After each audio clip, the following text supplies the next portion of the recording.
Welcome to Think Big, where we turn life lessons into stories.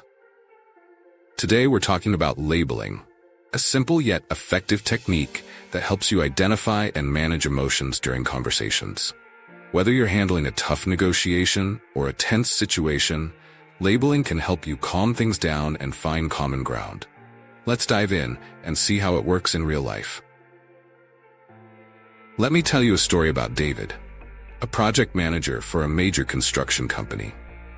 David was leading a high-stakes negotiation with a group of contractors who were unhappy with the payment terms his company had proposed.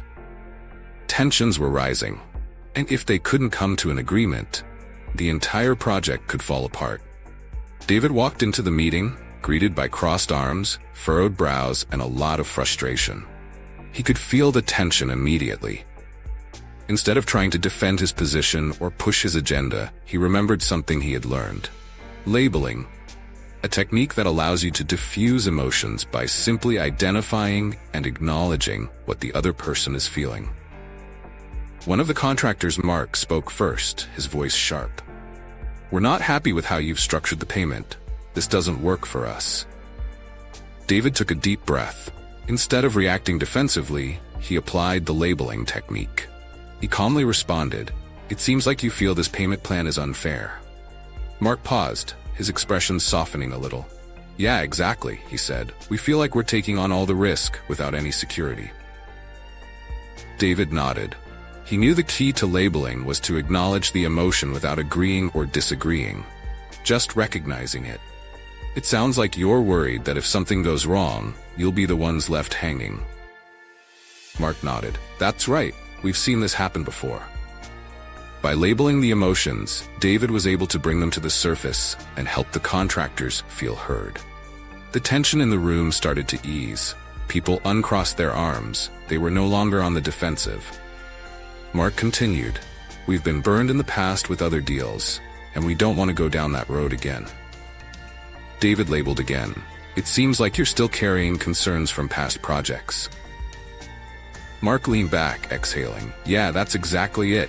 We just want to make sure this project doesn't end up the same way." By simply labeling Mark's concerns, David had transformed the conversation from a heated argument to an open dialogue. The contractors were no longer focused on their frustration. They were now talking about their real concerns. David hadn't offered a solution yet, but he had accomplished something just as important. He had shown the contractors that he understood them.